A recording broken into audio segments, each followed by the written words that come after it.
Alright, Merts, welcome to the CineMerts podcast. We're Max Coulson and Levi Johnson. We're a couple of guys who like films. We like the big films and all the films that revolve around size. It doesn't really matter. It's terrible. Worse, I'm not going to do another one. Today we watched Mystery Men, a film that I don't think many people even remember. This isn't like a film that's had like a cult following or any sort of resurgence. It's so weird because it's kind of like, oh, what's that? Like superheroes are like a overdone and kind of cheap concept. Like, so we're going to parody them. Like, it's the boys before the boys. The main difference is this one is just better because they're working class heroes. Yeah, they are. Yeah, this is a weird one. So we just got sort of randomly talking about this movie. Like, I think it was like right before I went on holiday, funnily enough. I think it was, well, that's irrelevant anyway. Like, you went on holiday, then I caught coronavirus. Yeah, a whole bunch of shit happened. Yeah, coronavirus is lame. Yes, it is. A hot take there. Get vaccinated. Try not to get demonetized or banned. Get vaccinated. Get vaccinated. Don't inject horse dewormer. Yeah. Or bleach. The bleach thing seems to have made way for the horse dewormer, which is a positive step. Yeah. What was the other stupid one that was not a good idea? I don't remember. That one? Yeah, there was another one. Hydrochloroquine. That's the one. We got randomly talking about it, and it was actually about the character. What's his name? Not Mr. Fantastic. Mr. Furious. No. The Raja? No, the main hero, the big hero, the Superman type. Oh, Captain Amazing. Captain Amazing. That's it. Oh man. Captain Amazing. Because that's how we got talking about it. Yes, it was. Talking about the fact that he's like this Superman type figure, but he has a bunch of corporate sponsored patches all over his costume. I freaking love that. Like, and this is why he's better than like all these other things. Ooh, Omni-Man, he's Superman because he can kill anyone he does. Boring. Like, you know what's much better is knowing that there's like a billionaire superhero. And what did he do? He just sells out and like gets covered in like Pepsi logos and shit. This is the world we live in. This is late stage capitalism. Doesn't he have like Esso or like an oil company on there as well? Like when Superman rocks up and like he's got like endorsements from like Walmart on like his cape and shit. That's when you know, like, oh shit, the world is done. Yeah, definitely. Yeah, that's a really cool thing. Anyway, I guess we're going to the plot rundown because I don't think this is a particularly well-remembered movie. It's set in a fictional kind of Gotham City allegory called Champion City. Champion City. It follows initially 3 wannabe superheroes, none of which have powers. Bear in mind this is set in a universe where superheroes with superpowers just exist.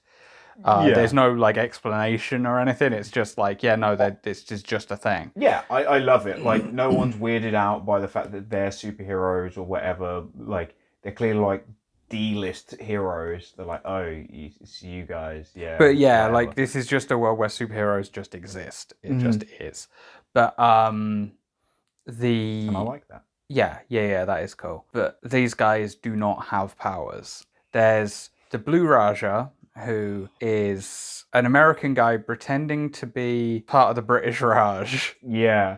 The whole concept behind his like gimmick is so needlessly complicated. I love it. He's like, no, I don't wear blue, but if you know your history, it actually all makes quite a lot of sense.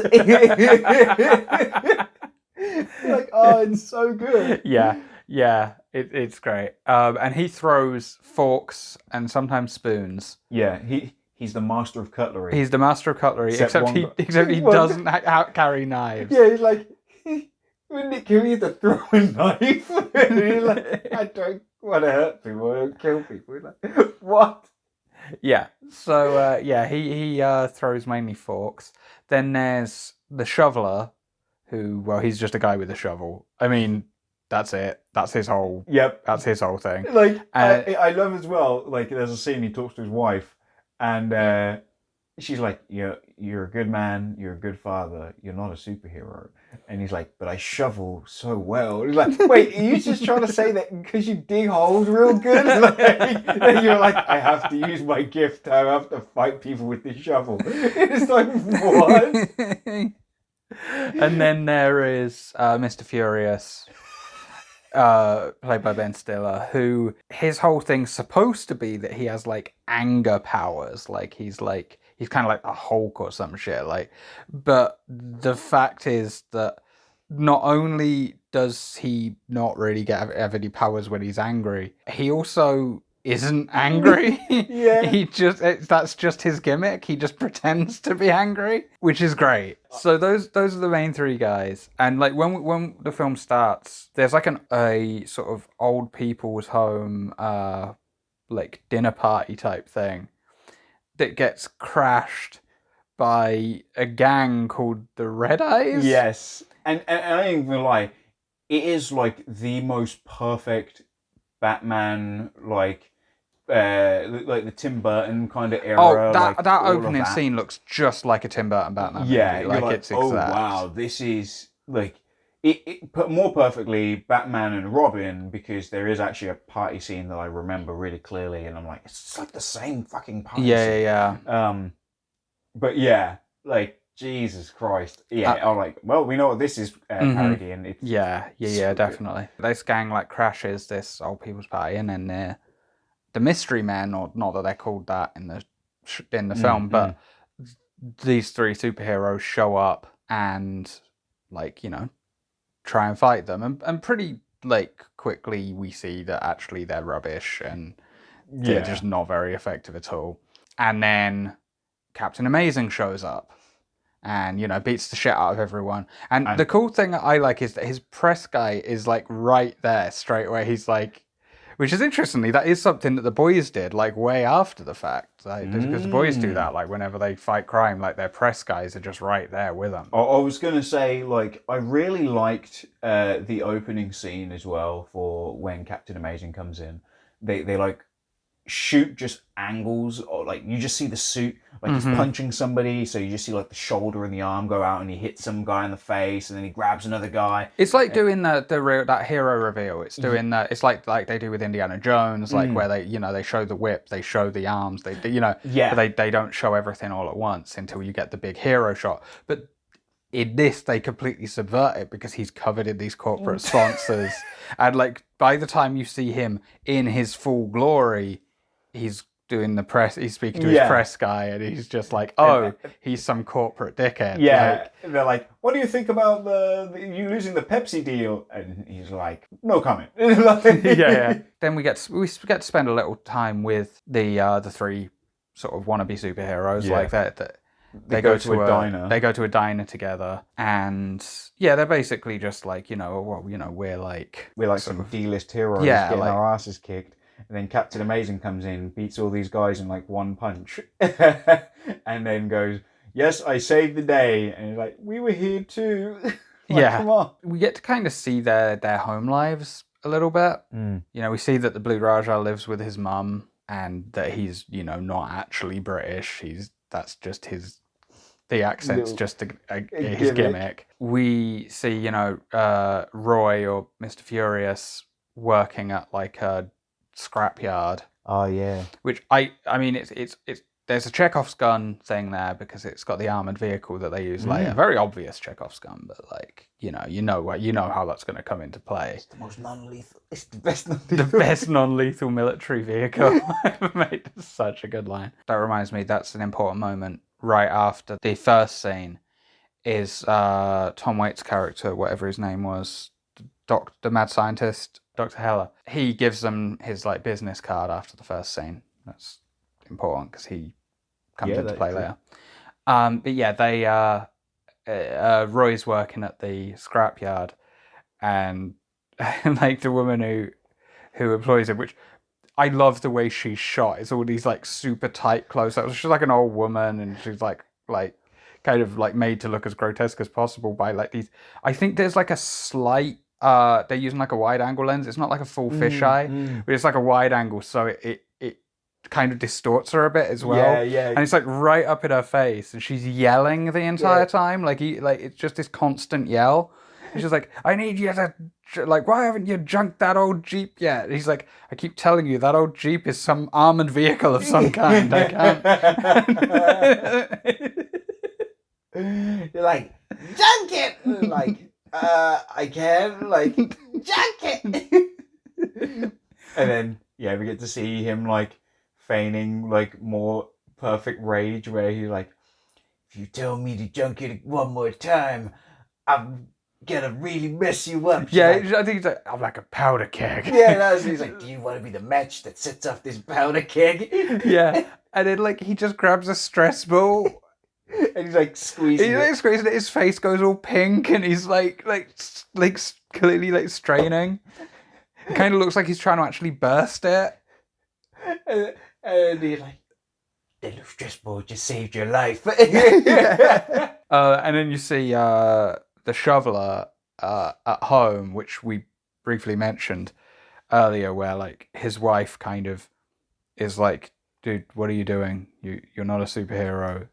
You're a guy with a shovel. Right? And like the thing that's amazing as well, like, because you might be like, oh man, she's not being a very supportive wife or whatever. She's like, but like he is it's like been 12 years. Yeah. Like, I feel like he's wearing like his son's like baseball fucking like jacket daddy, and he's like, he needs his jacket back. Like yeah, but like I bought it, so like I can use it.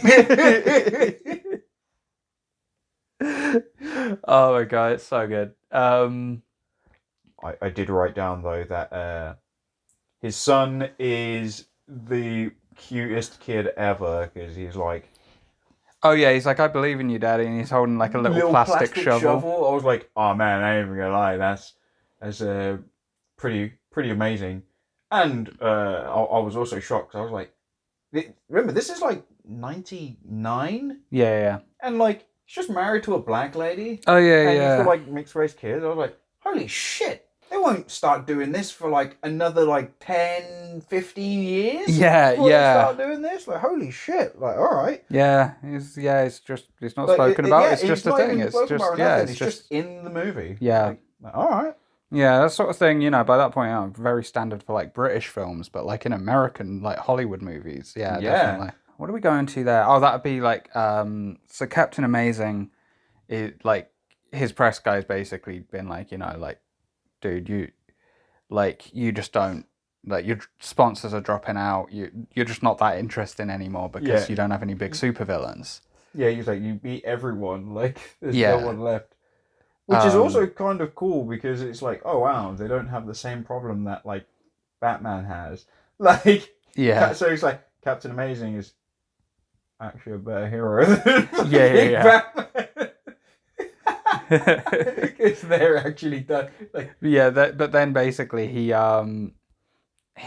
uses his alter ego, which, like Superman, it's just him. You know, he just puts glasses on, which has there's a great line in there with the shoveler, like, because he's like, was it Lance in it? Yeah. He's like, Lance wears glasses.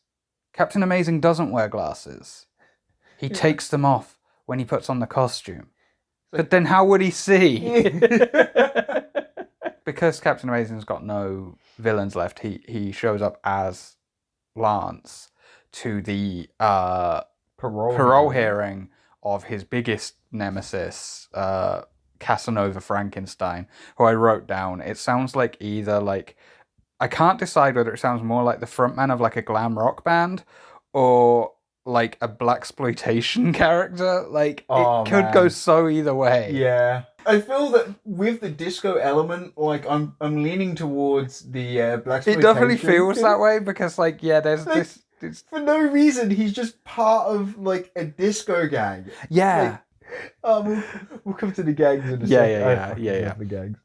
But anyway, yeah. So Lance shows up to the parole hearing and basically is like, he reads from like a fake note from Captain Amazing, giving his like personal recommendation to release him. Society should have like forgiveness. It's like, oh, technically that is actually a legitimate thing. We shouldn't just punish criminals to like the nth degree. Yeah, like, yeah. It's not fair that like they're like, I served my time and have come out. It's like, yeah, well, you're. Of course, it's a bit of a weird one because it's established he was in a mental institution, and you don't really have parole hearings for mental institutions. I guess it's more like whether you're mentally well, and that has nothing to do with justice. Yeah, It's yeah. not punitive. It's like the dude just there, like cured, like what? Because Captain Amazing said, "Give this guy a chance." Like, Yeah, I don't that's know if not how cured, that. Yeah, right? that's not at all how that works. Like that's yeah, whatever. So he like he's been let out, and you know, clearly like Captain Amazing's plan is just to immediately catch him again, which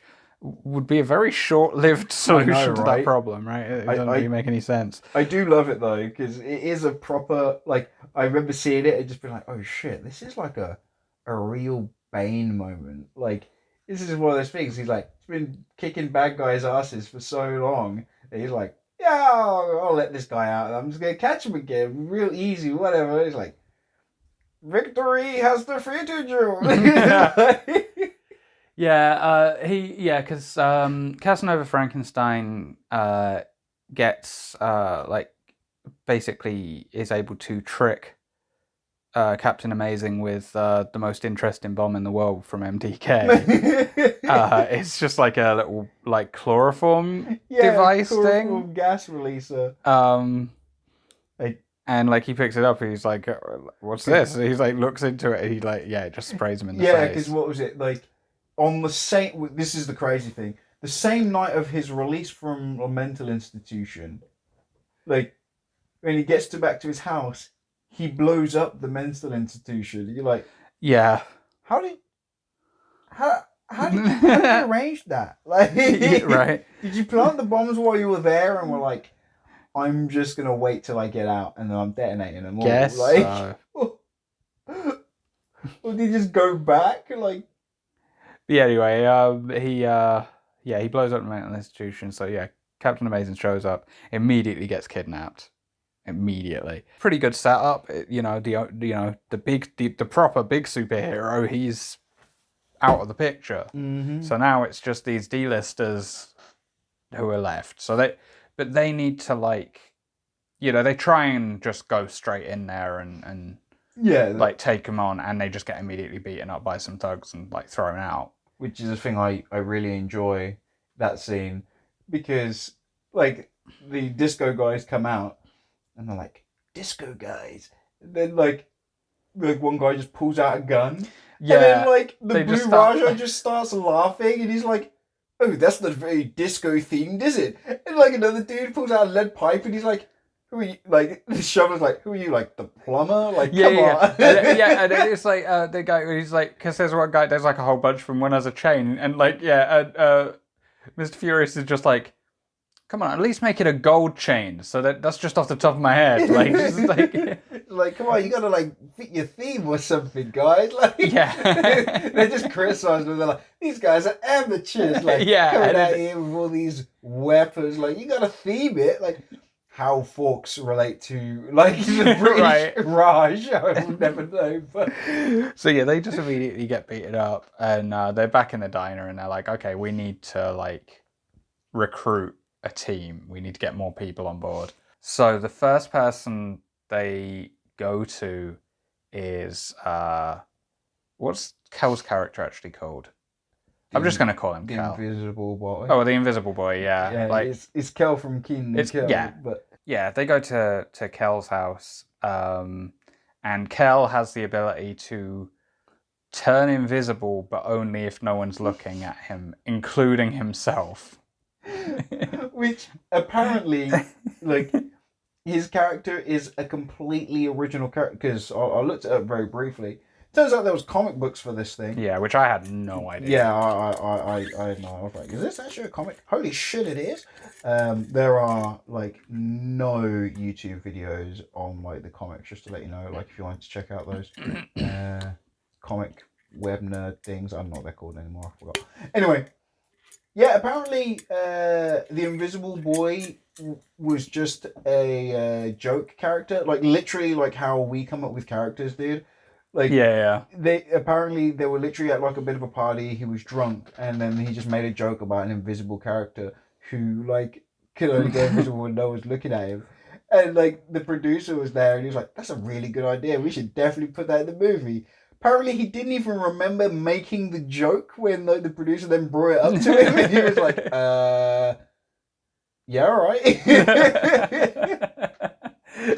So yeah, they go to catch. There's actually a really funny line where, because he talks about how he even goes like, "I've been ignored my whole life, and then I get the power to turn invisible." Which, by the way, totally the origin of Simon in Misfits. Like, just literally his origin story is like, because their powers always all relate to an aspect of their personality, and his is that he gets ignored all the time. It's like, yeah, Mystery Man did that first. Did it better. But like, yeah, because like as they're walking through his apartment, he just goes, "Hey, Dad, I'm walking into my room now with 3 strange men," and he just completely ignores him. Kel was kind of like, I know like other superheroes. Yeah, I go to like conventions and like costume shops, and so I've been like keeping track of names. So like they start planning to hold auditions, and they do this in the diner, and that's where we meet. What's his name? Spleen. The Spleen. Or Sid from Ice Age. Yeah, It's not so much like Sid. it's Paul Rubin, aka Pee Wee Herman. Well, he just farts.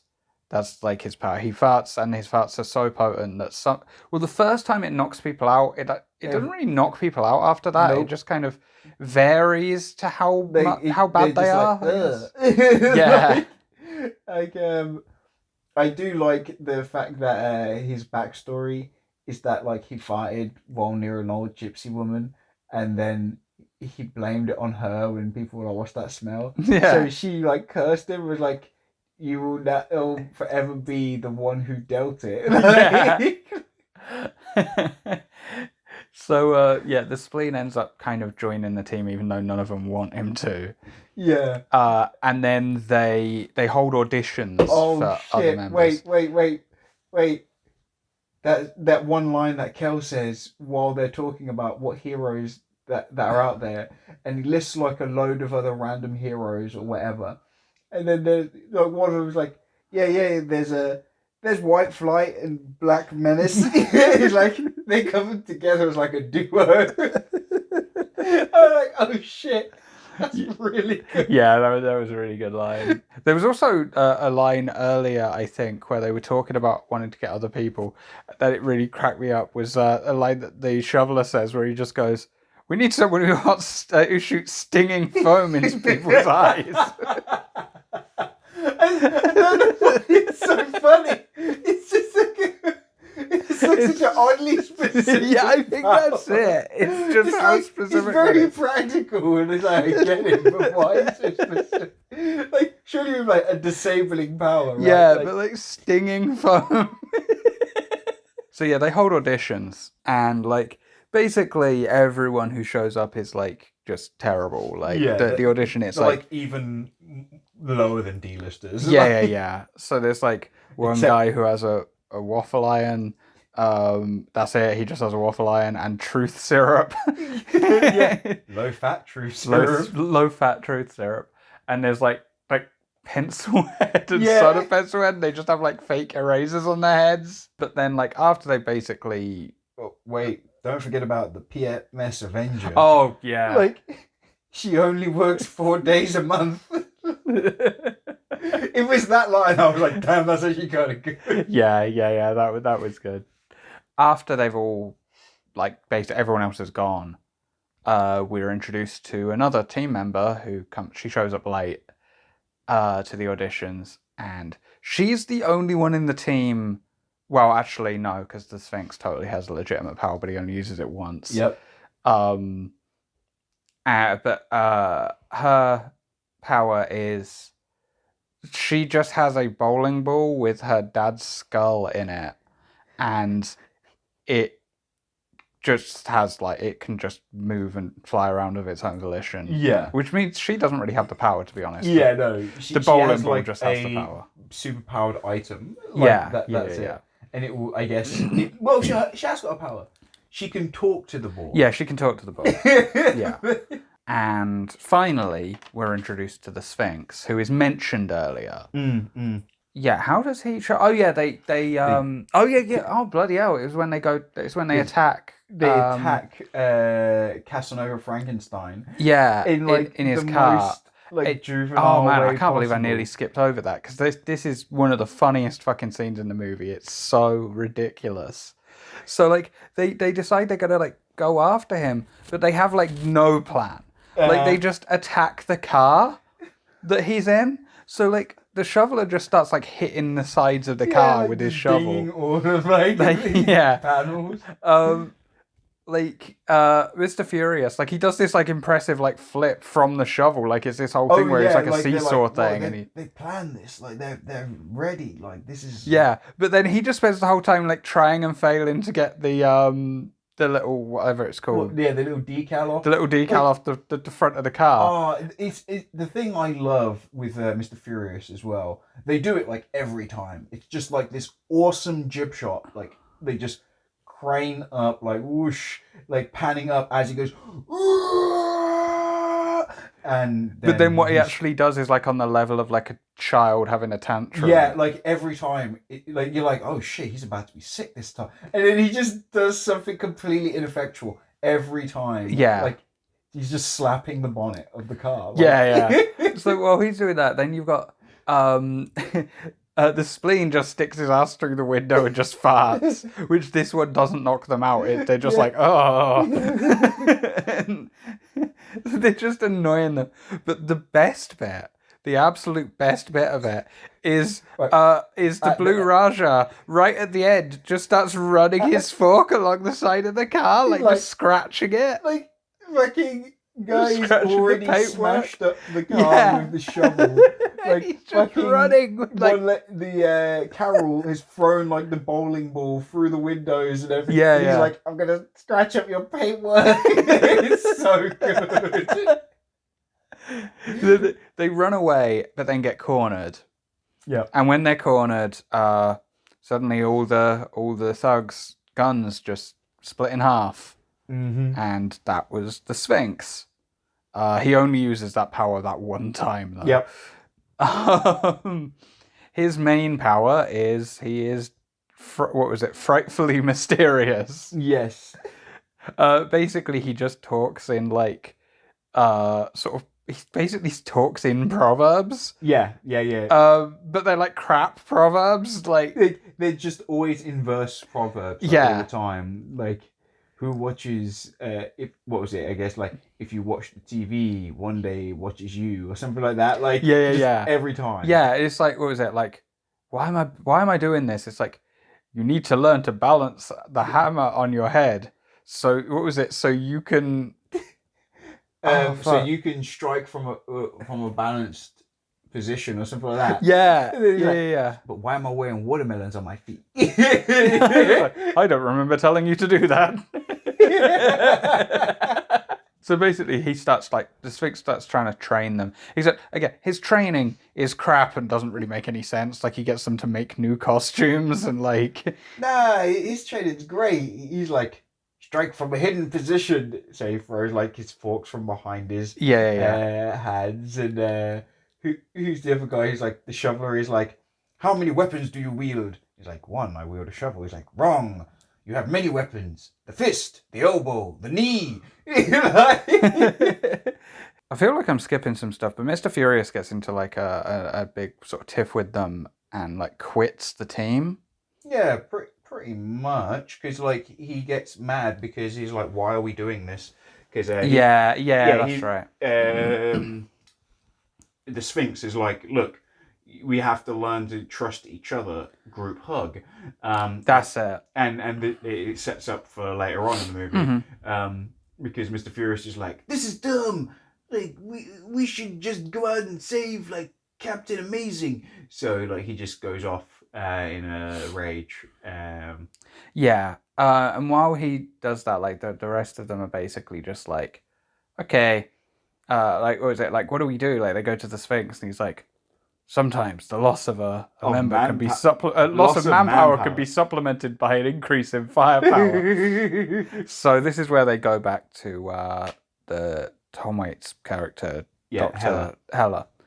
And this is where he reveals that he makes totally non-lethal weapons. like the tornado in a can. Yeah. Which can suck you up and throw you anywhere like a tornado. Which is totally non-lethal. Yeah, like, everybody who's ever encountered a tornado has done so non-lethally. Yeah. Yeah, he makes non-lethal weapons. So he makes that. He makes a gun that makes people argue with each other. It's called a flamethrower. A clove shrink ray. Yeah. It just shrinks your clothes, so it's really hard to move. Do they try and do an infiltration without Mr. Furious? I don't think they do they? No, they're about to go for They're the about to infiltration. go to do the infiltration, and then Mr. Furious. Mr. Furious went on a date with the chick from Mallrats. The diner, yeah. And she's like, why don't you just apologize to your friend and then just go on the mission? And he's like, can I apologize in a really angry way? What I love is that like he actually does try and apologize in an angry way.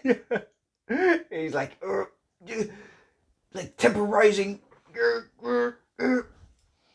heartbeat increasing. And then he's like, do you want to come on the mission, Roy? And he's like, yes. Rage subsiding. It's like, that was quick thinking there. He's like, yeah, we wouldn't want anyone to get hurt. I love that the shoveler just humours him. Right? So yeah, then they go to do an infiltration, and they do successfully get to Captain Amazing. Unfortunately, while he's telling them like how to shut off this machine that he's hooked up to, basically it's like he tells him to like flip a switch, then he tells him to flip the other switch, but then he gets interrupted. So he's like, and then flip the second switch. It's like, wait, again? Yeah, it's like, I don't know why they wouldn't just go, we did. Right? But they get into this whole like argument over it, and they don't know like how many times it needs to be flipped. So the Blue Raja just comes over and is like, oh, I'll do it. So he flips like the switch. Yeah. At which point it activates like the death ray machine. Yeah, and so it kills Captain Amazing. In a pretty cool, gruesome scene. Like, the CGI isn't amazing in this movie. Like, no, it's very dated. It's kind of be like, wow, how did buildings not age well? But yeah. But like the actual CGI on like the deaths in the what's it called? Yeah, it's very creative as well. Good. It's like because they like morph and like sort of like twists their sort of bodies and stuff. It's quite cool. Yeah, I really like it. But like it leads to one of my favorites because the movie really does kind of remind me of RoboCop a little bit. But like. Where they go, like after ED-209 shoots that guy like just a bajillion times. Yeah. And then one guy extra line is, somebody call an ambulance. Like, of course he ain't gonna make, the guy's dead. And like Carol, the bowler, she's like, I'm gonna check his pulse. And like, he's been literally disintegrated. Yeah. He's like made of ash. Like she feels his like pulse. Yeah, and his hand just drops off. Hand falls off, his shatters on the ground, and he's just like, I don't think he's gonna make it, guys. So they regroup, and they're sort of on the verge of like just quitting. And then basically they get kind of a pep talk from the shoveler, who does this weird thing where he's like, I've made an egg salad. The cholesterol in this, my wife would never let me have this. Since we're all gonna die anyway, it doesn't matter. Yeah, he's like, this city is about to be destroyed, or we go back and fight him. He's like, so what happens, guys? Are we going back or do I eat the sandwich? Yeah. Yeah, so they like are like, okay, we're getting our shit back together. But they all go off to each of their sort of loved ones. Or the main three do anyway. Yeah. So like Roy goes and speaks to the girl from the diner. Yeah. And is like, so I'm probably not gonna be back. So if you wanna say anything to me, now's your chance. She's like, what's your name? And he's like, was it like Phoenix? Dark. Which is like, I'm unimpressed. And he gives in and says his name's Roy. Yeah, and then she just says like, just be Roy, which leads to him then having like this weird like existential crisis because he doesn't know who Roy is because he spent his entire life pretending not to be.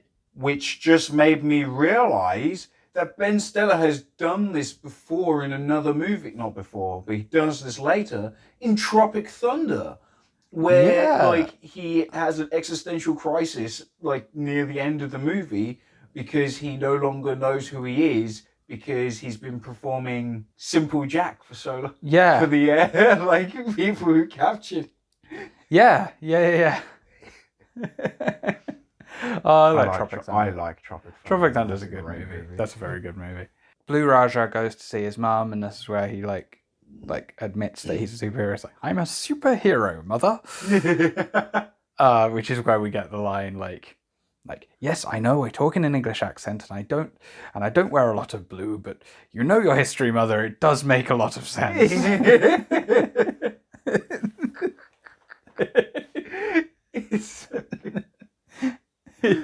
I love that he's like, it makes a lot of sense, but it doesn't because he throws forks and that has nothing to do with anything. The shoveler like goes to his wife, who like quite predictably is like, yeah, I'm gonna leave you if you do this again. And he's kind of like, yeah, I kind of figured you would, but I gotta do it anyway because saving the world and shit. Yeah, or saving the city. Yeah, he's like, this time, if I don't do this, literally everyone's dead anyway. So I have to go. Yeah. So then they all team up, except Roy's now having like this existential crisis. Like even while they're driving to in the armored car, they're driving to the Casanova Frankenstein's place, and they're like trying to get him angry, which leads to I think the Sphinx line, where he's like, "You dress in the manner of a male prostitute." It's such a good line. I think my favorite moment with that is just the shrug that the bowler does. Like she just kind of like when he says that, she just kind of like shrugs, like, yeah. Oh shit! I totally forgot. Is the bowler just played by Lindsay Ellis? Like, is she a time traveling Lindsay Ellis? Like, yeah, we're like, holy shit, that looks so much like her. Like, yeah, it really does. Everybody should tweet at Lindsay Ellis and be like, hey, you, totally cosplay as the bowler from Mystery Men. Because that's a well-known character that everyone remembers. And they drive the armored car just straight into Casanova Frankenstein's house, where he's having a big meeting with all the gangs who are just fucking warriors gangs. Like, his gang is like a disco gang for no real reason. Then there's like a gang of like 1920s mobsters. Yeah. Led by a guy called Big Tobacco, which is... it sounds so much like a character whose name I came up with. Like that sounds so much like one of my characters, because I'm terrible at naming people. Good.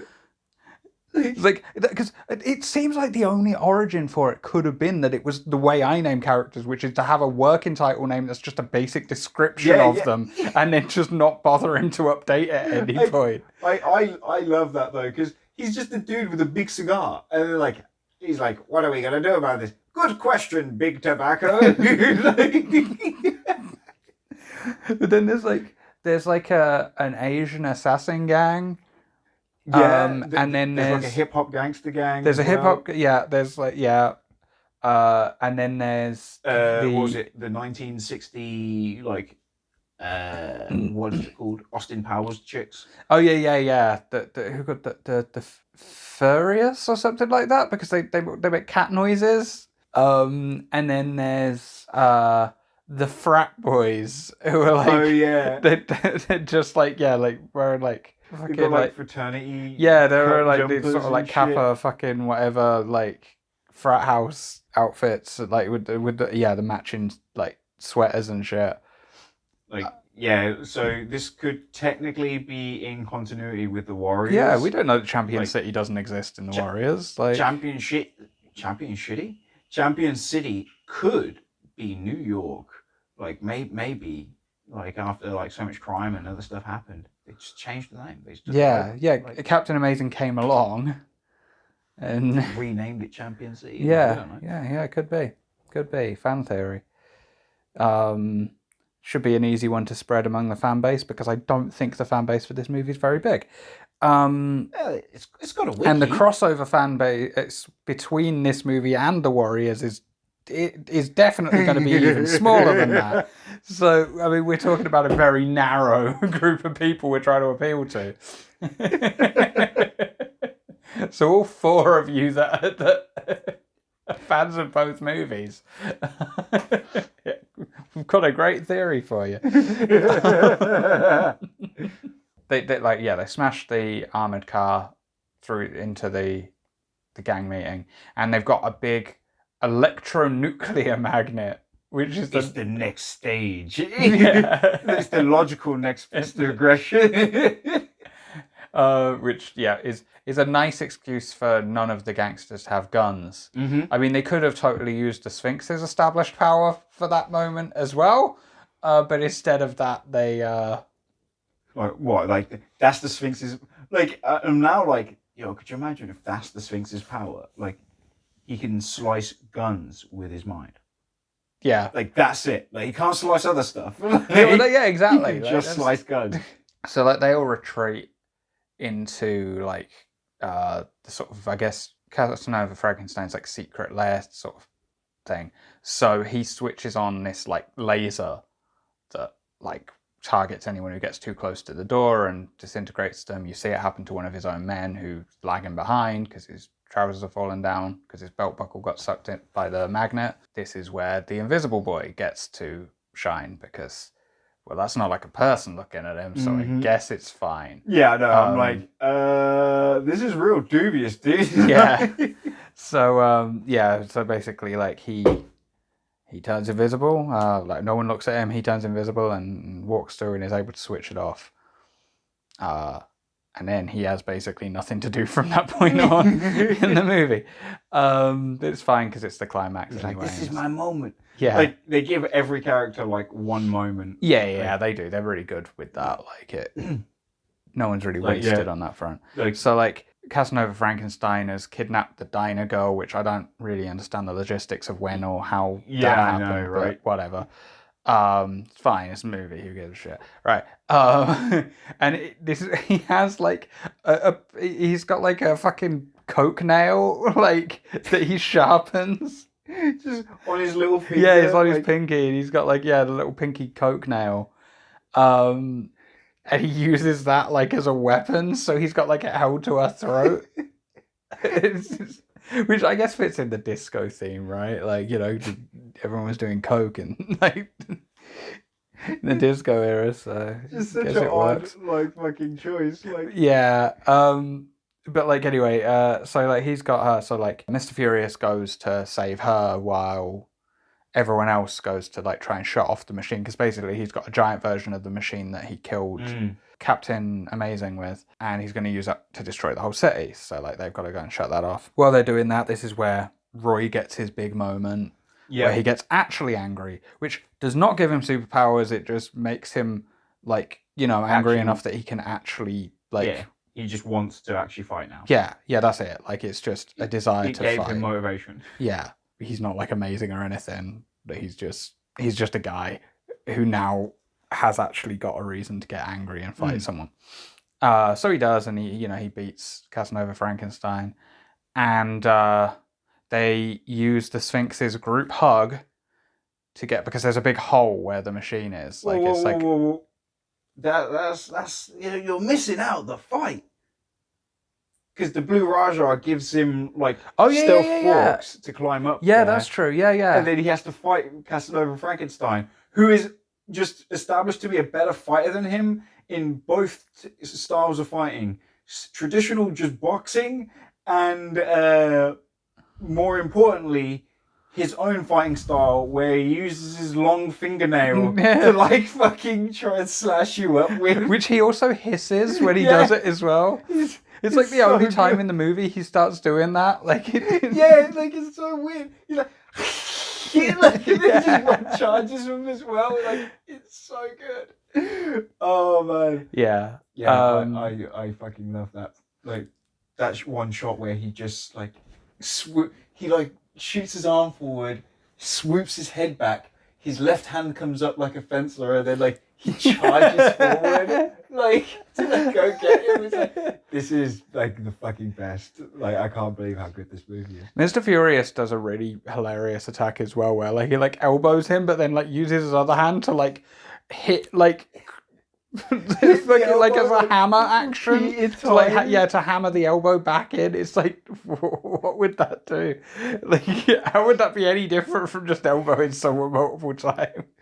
Like, it's probably less effective because it's like tiny taps to make it vibrate rather than so elbowing. Out there that I wonder if it was even part of the original choreography or if it was something Ben Stiller thought was funny and they just went with it. Yeah, that's it kind of feels like that. That's when he gets the upper hand and he like beats Casanova Frankenstein and like throws him. Oh yeah, he throws him into the throws him into the machine. Into the machine, which is in like a giant hole. So like, oh, the machine's down this hole. How are we going to get to it? And the Sphinx is like, group hug. Actually, he doesn't shout it, does he? No. That's in the deleted scene. No, it's actually Mr. Furious. That's his name. It's actually Mr. Furious who's like, that's actually a good character because he left because of the group hug, and now he's embracing it. So because he shouts group hug, and then the Sphinx just looks really happy. He's like, yeah. So they all like sort of circle up. Shoot snot on each other's shoes. Drawn together. It's a good show. The bowler is like, okay, I'm gonna drop you down this hole now. If there's any consolation, you won't die because you're already dead. So the bowling ball comes down and destroys the machine. Yep. And they run away. And like, I guess the spleen doesn't really have much of a moment. I mean, he does use his fart to knock out a couple of people. Like, he gets shot in the arse and then he uses his farts to knock out the guys who shot him in the arse. Yeah.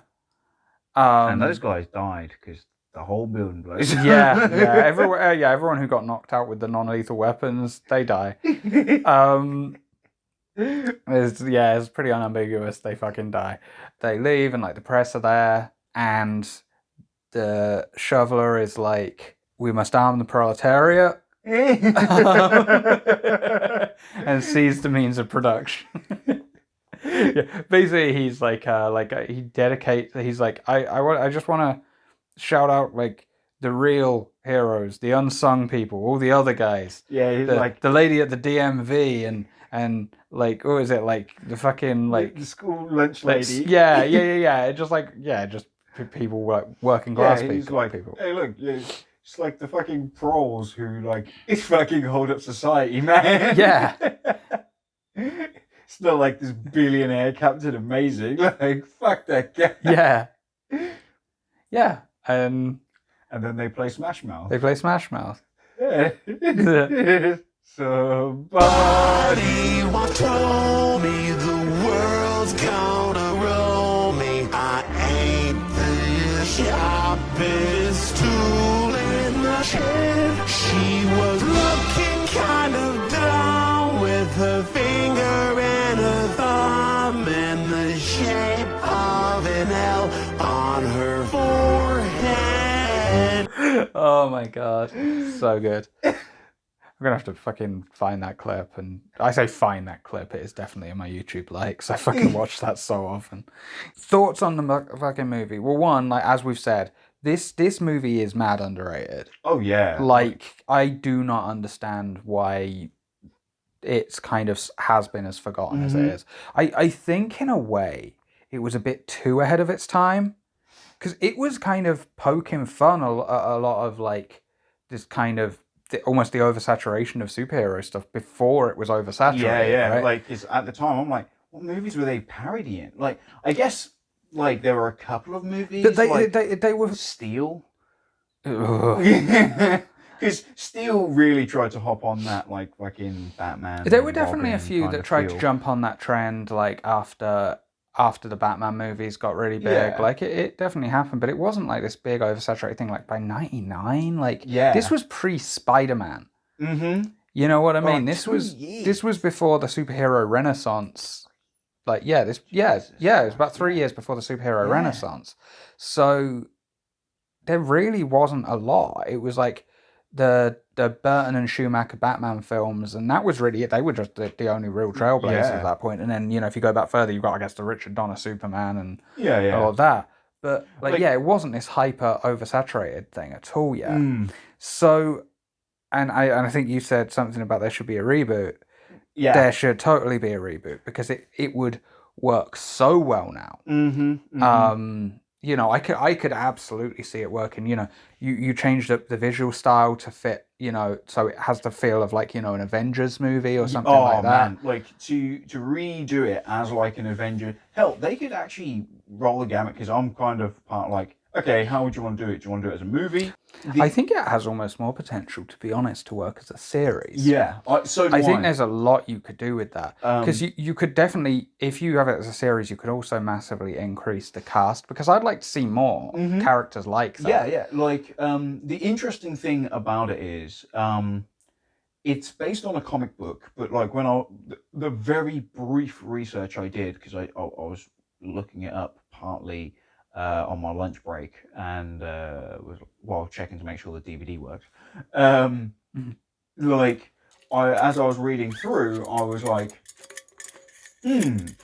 like the lineup of characters changes quite a lot. There's a lot of different ones, some that weren't in there, some characters like I said, the Invisible Boy is just a completely new character. Captain Amazing is a new character.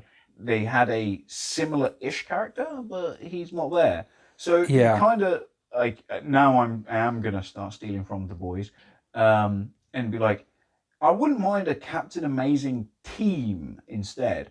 But like, I want it to more focus on the corporate sellouts angle, because like if I imagine superheroes, especially in a world where superheroes have been around for over like 20, 30 years, I could see it hitting a late stage capitalism moment where they are just the thing about all corporate members. Because the thing with the boys is, they are corporate in that they were literally started by a corporation. But that's kind of a different thing. I kind of more prefer the idea of them being kind of like rock stars, right? Where it's like, you know, they start off sort of doing this honestly, but then, you know, they start getting all these corporate sponsors, and they get commodified. And like, I do like that idea of it. And also, like, a team would suit better, but especially if we're trying to sort of satirize more modern superhero tropes, because everything's, you know, at the time that the movie came out, it wouldn't really make sense, because while there were superhero crossovers all the time in comics, that didn't happen in movies yet. You know, like that. They'd been talking for years and years about doing a Batman and Superman movie, but it didn't happen. Like, that was one of those pre-production hell things, and then hilariously the punchline to that is that when it finally did get made, it was a fucking piece of shit. Right? Like, it got made in like the easiest possible time for it to be made, with like all of the advancements in technology, and then it was just the script that was horrific. It's like the part that could have been written and done like 20 or 30 years ago and just been sat around, but nope, they got a guy to write up a script and it sucked balls. Yeah, terrible. But yeah, doing like a team thing, yeah, it make more sense. But but I also like the focus being them only ever really being pretty peripheral. Like I like, because I like that Captain Fantastic's in like 3 scenes. He's not really the focus of the movie. Yeah. And I would like that, because like obviously, like say a show like The Boys, that splits its focus between the superheroes and the boys pretty evenly. Yeah. I like the idea of the big superheroes. They're mostly just somewhat aspiration for the working class ones, but mostly are just kind of like, yeah, but also they're kind of shit. Yeah, like, and that's I also like the idea, because in The Boys, there's like this like thing where it's like, oh yeah, but they're like just all evil, like, you know. Yeah, pretty much, like, except Starlight. Yeah, like one person's like a Nazi and like somebody else. Which, by the way, murders people. if you want it to be a twist that your Nazi character is a Nazi, don't call her Stormfront. Hey man, Like, yes, I'm aware the normies won't necessarily spot it, but anybody who has even a passing knowledge of politics, and I mean a passing knowledge of online politics, will immediately recognize what that is. Yeah, but right? It's too on the nose. I'm actually fine with it, because I'm like, okay, so this was ruined for 5% of like the fucking audience. Well, I'm in that 5%, and it's just I just felt like my time was being wasted by treating it like a twist. Yeah, like, but like it's just like I don't know. I'd just, even if they just have her have a different name and then revealed that her old previous persona, which she had in the thing, which in the thing was called Liberty, why wasn't her current one called Liberty and her old persona called Stormfront? Wouldn't that make more sense as a way of revealing that? I don't know. I just feel like it's kind of like, I completely understand your grief and like why you're annoyed by it, but I don't know, man. Like, I kind of half see it as a like a thing for like being like, I'm mad at this movie because I was able to work out like the twist, like RoboCop, man. Like, you know, like in a RoboCop, they spend so much time not showing RoboCop and like hiding him in the movie, and like, oh yeah, and then you're like, why did they do this? Yeah, he's on Because the poster. he's on the fucking poster. Yeah. But guess what, man? Like, fucking 20 years later, and you don't have the fucking poster or the box art or anything, and your mate goes, hey, I'm watching this movie, it's called RoboCop, and you ain't seen nothing, you're like, oh, what does he even look like? Oh, man, this is a sick reveal. Damn, this is good. See? That's how it works. I'm like, yeah, I respect it. It's yeah, fine. I guess. It's fair enough. I'm just part of the audience that got kind of dicked over by it. It's just, anyway, so yeah, I think a reboot would be really awesome. Yeah. It doesn't necessarily even have to be like, oh, cast all the same character, because it seems like the property has a fluid lineup. Like, maybe they want to. Like, I think the 2 characters from the comics were the Shoveler and I think Mr. Furious. Right. But yeah, I think just having like you could have have some of the same people from the first issue of the comics, like from the so have some people from the movie, some that aren't necessarily. You don't need to have like.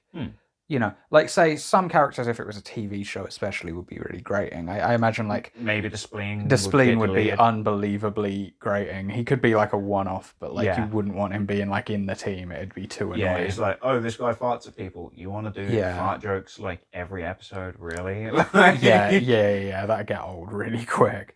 But like, overall, I think there's a lot of potential. I remember thinking when I was a kid, I was always like, why didn't they make this into a Saturday morning cartoon? Right? Like, I always was like, and I guess they probably would have done it been bigger, but I don't think it did that well. Yeah, and I think that's probably along the lines of like Ghostbusters, like like that animation and everything else. Like, I could completely see them having that weird, odd, off kind of look, but like I think this is, again, the unfortunate thing of when it came out, right? Because it came out really between eras. It came out before the superhero renaissance, when I think it could have done well. Because I think it could have done well anytime really after like maybe the X-Men movies came out, right? Because by that point, the superhero sort of movie renaissance was in full swing, and like there was that initial feeling of, man, there's a lot of these, although nothing close to like when the Marvel movies started to come out, right? Whereas, you know, now we're in a situation where it's like, oh, there's a movie in the cinema, bet it's got superheroes in it, or it's going to try and emulate what the superhero movies are doing by making a shared universe for no fucking reason, right? Like it's so weird, because I'm like, there are like, the weird thing for me about the superhero thing is, I'm like, there are like loads of random side fucking characters. Why don't any other comic like companies just be like, yeah, let's just let one of our like superheroes get a movie? Like, yeah. I don't know. Like, I know there's money and there's licensing fees, but it's like, maybe you don't try and break somebody's arm off to license it, then they make a movie for you. That then increases the popularity of the character, and you get more comics there. Wow, it's almost like it's beneficial. But I think if it had come out any time really after the X-Men movies, I think it would have done better. Or if it had come out earlier, the film wouldn't necessarily have done better, but had it come out earlier, one, it could have ridden more the Batman wave, because it was a little bit too late for that, really. But also, it probably would have gotten a Saturday morning cartoon show, because everything did. Like in the late 80s, early 90s, everything got a cartoon show. Even if it didn't make any fucking sense for there to be a cartoon show. Highlander had a fucking kids Saturday morning cartoon show. Yeah, really weird. Like, there was James Bond Jr. It doesn't make any fucking sense. No sense. Yeah. I think what I loved about that is that he was like, because no one can have parents in cartoon shows, he's James Bond's nephew. Ha! So why can't people just have children in these fucking... So weird. Like, I could easily believe that James Bond had a kid he wasn't really in contact with. I mean, come on, this is James Bond. That would imply that James Bond is a bad father, and that could damage James the Bond brand. Is definitely a bad father. I mean, I don't think that damaged the brand at all, because it is deniability. James Bond is a power fantasy for middle-aged men who really want to just abandon their families and become super spies, right? So, hey man, look, this is where this is like my counter argument. DC said that Batman couldn't even be implied to be going down on Selena Kyle. Oh my god, that, because it's not heroic, and it would damage the brand for children. When the show that they were putting this in was an 18. Yeah.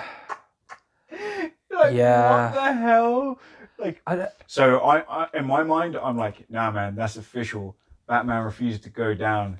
He's just dead. Like, he's just really shit. Like, ladies, if you bang Batman, he's just going to be crap. It's going to be disappointing. Like, hey man, it's not very often you can be like, hey, look, I'm officially a better lover than Batman. Yeah.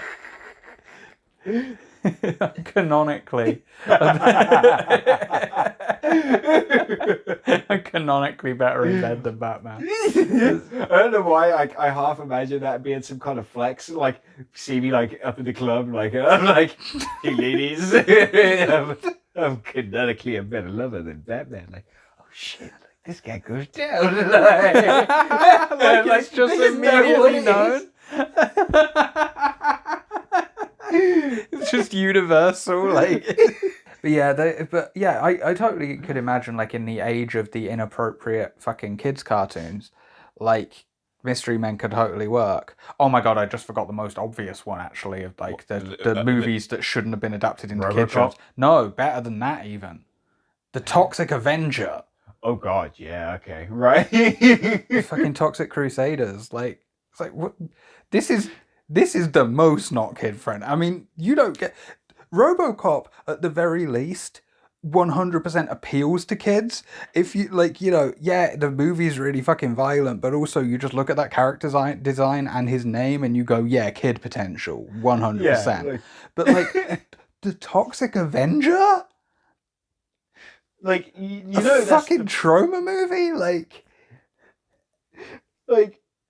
you know, like, some guy just was like, yeah, kids like monsters. Like, oh yeah, I mean, it totally makes sense, especially for like the sort of, I think it was like maybe late 80s, early 90s, that the cartoon show came out, and actually in a way makes perfect sense. I mean, you know, think about how much like slime and like, you know, gross out stuff for like little Yeah. boys and stuff. That was like that was the age of that. You know what I mean? It was like, you're going, oh, this is too gross for your parents. Like, that was totally that. Yeah, I know yeah. because I bought into all that shit when I was younger.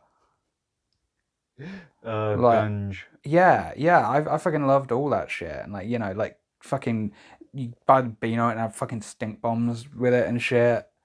Albino. Yeah, I think it had a lot of potential though, Mystery Men, to be a Saturday morning show. The character that farts, like, is about. I mean, come on, that's kids show through and through. It's weird because this totally isn't really a kids movie. I loved it as a kid, but it's there's nothing in it that's not really kid friendly. Yeah, but there's also a lot of jokes that maybe 100% went over my head. Could be a bit weird, but maybe, although it's not, they're not graphic in a realistic way. No, it could be I can mildly imagine scary. some little kids might get scared though. But I don't think there's anything wrong with that. No, yeah. I think introducing slightly scary visuals to kids is actually a perfectly okay thing. Maybe we grew up don't. in the 90s. Yeah. RoboCop was totally marketed as just a full-on toy. I remember the adverts. I had a RoboCop toy. Yeah, same. Like, so weird. mind you, I watched RoboCop when I was little, but yeah, same. But you know that RoboCop, like 100% as well, like 100%, like the remake of RoboCop. The whole reason it was so extra shit and like toned down from violence was because they wanted to sell RoboCop toys. Yeah. Because they're like, we can't market it as an 18 with toys. Like, there's no way we have to bring it down. Do kids even fucking buy toys anymore? I know, right? I'm like, what are you talking about toys? Kids got iPad. Yeah. Like, it's fucking, different world now. Yeah. But like, they're on loot boxes, man. But yeah, but like the Mystery Man thing, like, yeah, it's totally kind of like a kid-friendly movie in a way, although there's a lot of jokes that absolutely went over my head when I was a kid. Yeah, I know. I mean, White Flight. The White Flight and Black Menace. Yeah, yeah, well, obviously 100% went over my head when I was like fucking 11 watching this movie or whatever. Like, how old was I when this film came out? 9. Like, yeah, right. You know, obviously that shit sort of went over my head, but it does totally work as a kids' film as well. There's a lot of humor that works. Like I say, there's there's the fart thing. You know, there's like the spleen farting.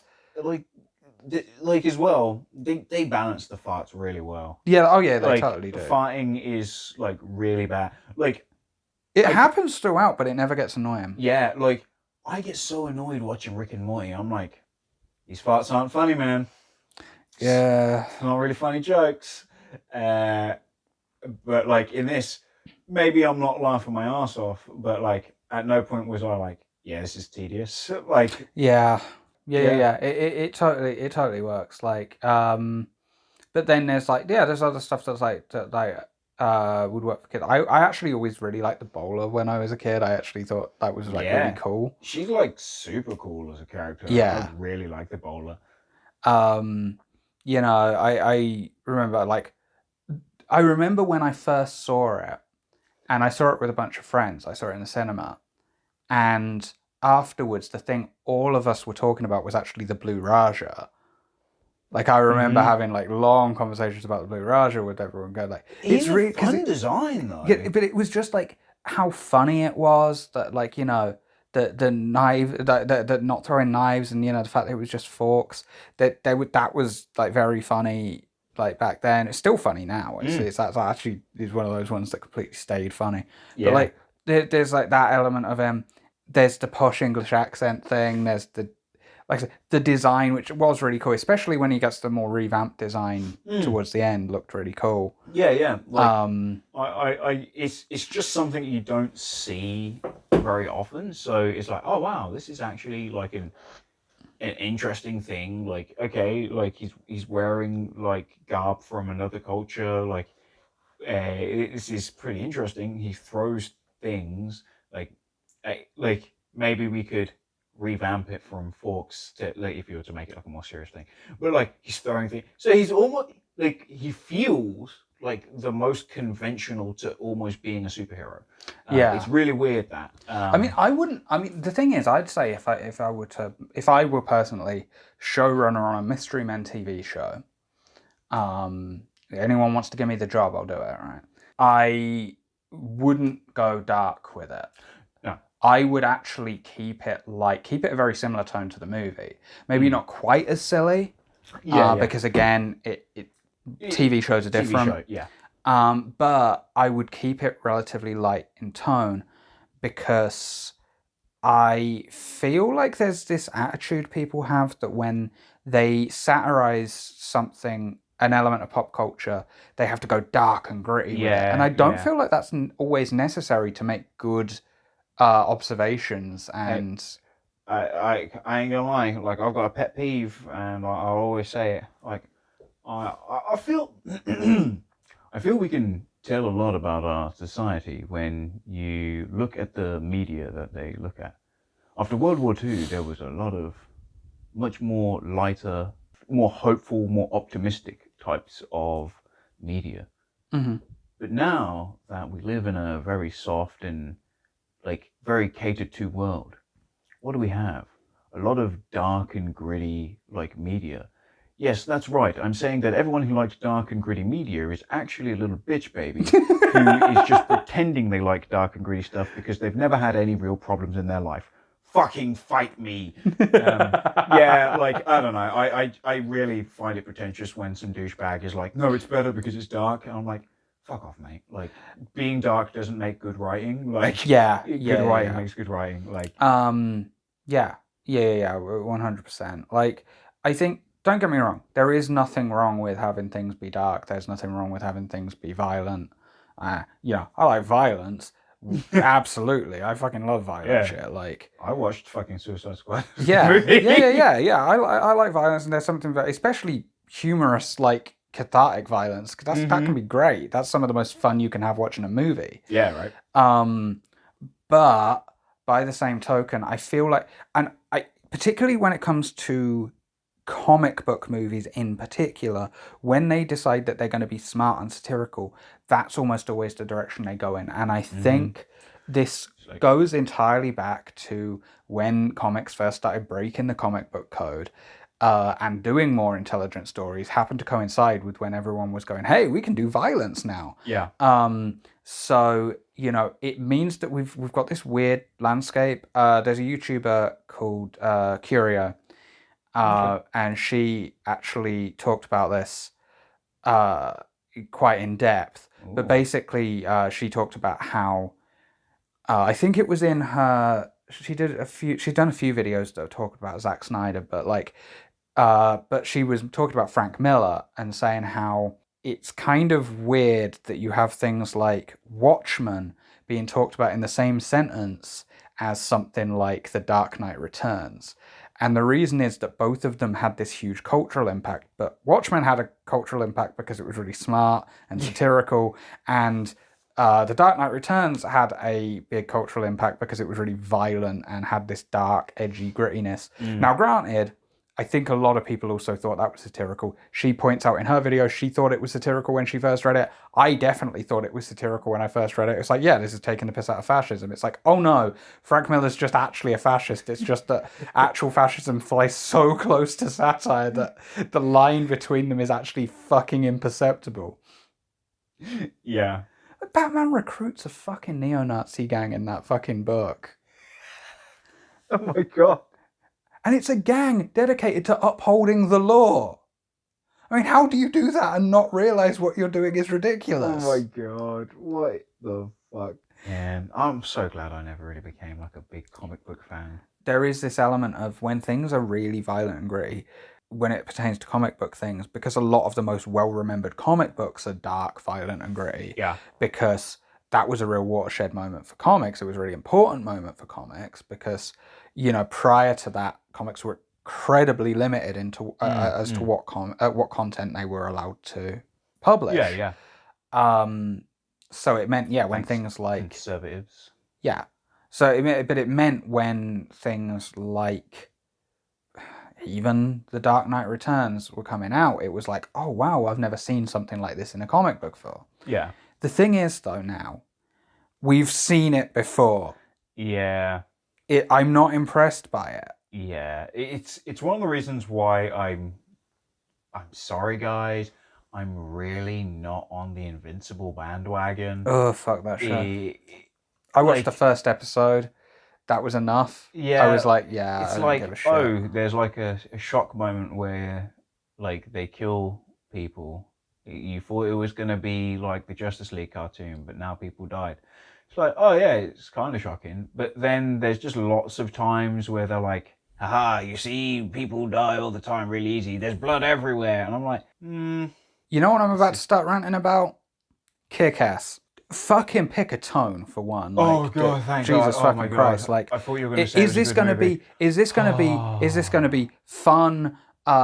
Like fun deconstruction of superhero tropes in a light-hearted way, or is it going to be dark and gritty? Because really, you're going to have to pick a lane at some point. Yeah. But the movie just refuses to, and then somehow the second one actually just refuses to harder. I where refused to even watch the second one. I didn't see that movie. The second one is a bizarre mess that I almost like just because of how fucking stupid it is. It just crosses that threshold for me where I can just kind of watch it in this, like, what the fuck am I watching sort of way. But the first, I want to say the first act of Kick-Ass, I really like. Yeah, same. The first act of that movie is really fucking fun. I really like, and it's for similar reasons to Mystery Men, right? Mm-hmm. I like seeing this homemade costume. I like him going around, and the fact that he's not special in any way. He doesn't have powers. And then he tries to save Mr. Bitey. Yeah. And then like falls, and then he sees like, oh shit, there's like some rando dude getting beaten up by a load of gangsters. Yeah. And then they play Omen, and he gets into the fight, and I'm like, this is amazing. Yeah, this and movie's gonna be great. And I love that he gets beaten up. I love that like it turns into this viral thing, and it spurs him on even further. I like the early stuff establishing Hit Girl and Big Daddy. I like their dynamic. I really like that. That Big Daddy is just Adam West. I mean, that movie's great whenever Nicolas Cage is on screen, to be honest, with the exception of the torture scene. The thing is, right, the torture scene to me, I know I'm just talking about a different movie now, but fuck it, right? The torture scene for me is when there was a fork in the road, right, and it could have picked a fucking lane, right? Because either you don't have a fucking dark torture scene where, you know, Big Daddy's killed in a really horrific way. Yeah. Or you continue down that line and it's like, oh no, this isn't going to be a fun movie. Being a superhero will get you fucking killed. Don't try and do it, right? And that would have been fine if that was the lane they stuck with. But then they try and jump back to the tone that the film previously had before that scene. With Hit Girl, like jumping off the wall, shooting people in the face, and then playing like pop music as she does. So I'm like, and wait, is this traumatizing? Yeah, or and is then he's it, got like... the fucking jetpack with the fucking rocket. It's just it's too much. It's too much. And I think the problem I have with it is that the torture scene therefore serves no purpose. And this is going back to my point with this obsession with having dark and gritty stuff in there. It's just there because that's the sort of thing you do when you're satirizing superheroes. Yeah. Yep. Also, I looked into the Kick-Ass comic books. Oh, the Kick-Ass comic books are way worse. The comic books are worse than the fucking movie. Yeah. Also, like, Big Daddy is just a piece of shit in the comics because, like, he's just some dude who just pretended and invented a backstory and lied to his daughter who he kidnapped and trained to be a superhero with him because he had a midlife crisis. Yeah.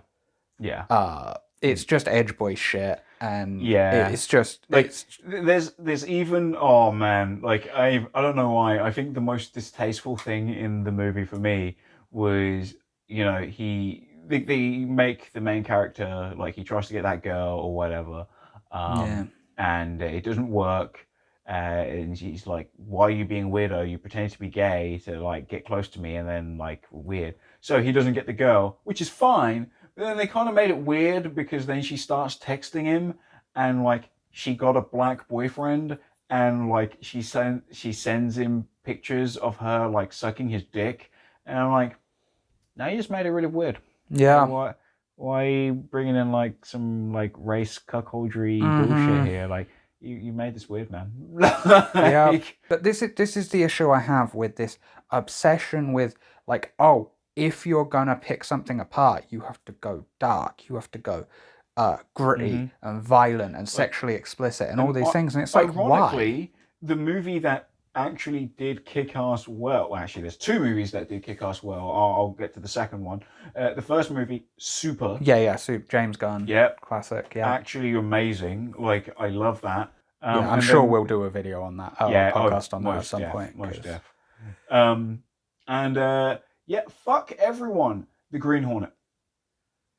The Seth Rogen Yep. one. Why? Because it picked a fucking lane. Yeah. It chose the light-hearted route. It's the exact same movie because Seth Rogen is crap. He's not a superhero. He just hangs out with the Bruce Lee guy who is actually a superhero. It has good jokes because, what's it called? There's like a real criminal and he's like, I invented a gun. It's got 2 barrels. It was incredibly hard to do.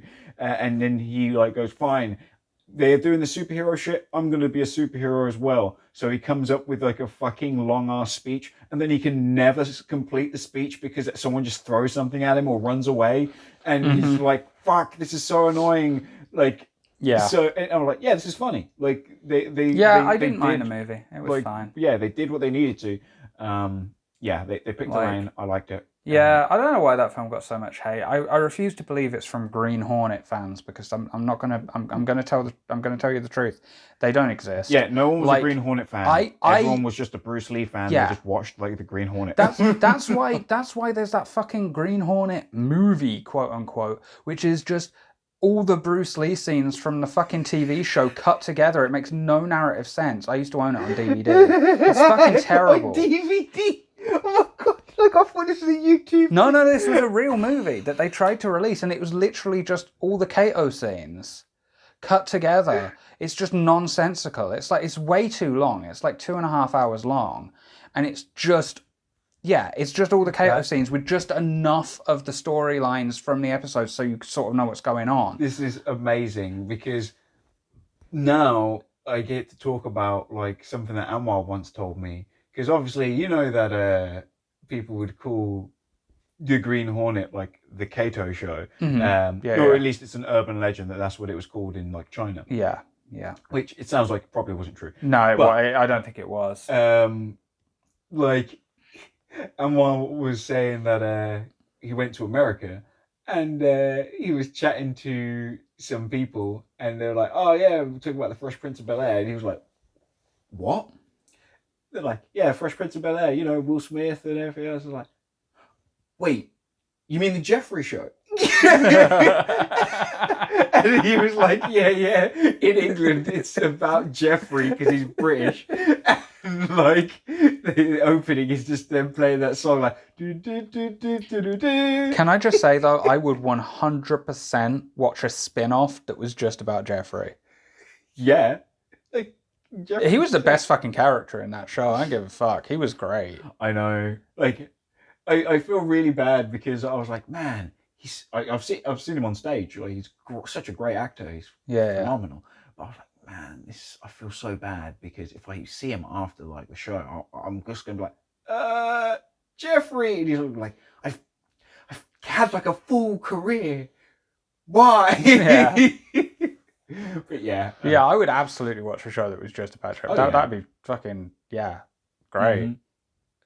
Right, we got like super derailed from. Yes, we have, because that's so unusual for us. We never do that. But yeah, what do we even have to say? Like, okay, look. Whoever owns Mystery Men, relaunch it as a TV show. Hire us as the showrunners. We'll take care of it. It's fine. It's fine. Look, just take whatever your average budget is for a TV show, right? Fucking cut it down to like 1/8 of your usual budget. We'll do it on that. Fuck it. We're used to working on no money. we definitely always finish our projects and don't get distracted and ruin them. So, yeah, but like when there's like money involved, if this it is pushes you after, forward. okay, look, if you're an executive who is listening to this for some reason after we've released the TV pilot that we're currently in pre-production on, and it's been picked up and is a big popular show. If you're listening to it then, right, get into contact with us and we'll make the Mystery Men TV show. Yeah. Also, if you are an owner of the Fresh Prince of Bel-Air and you want to do a spin-off show about Jeffrey, he's a bit old now, but we'll do it. Yes.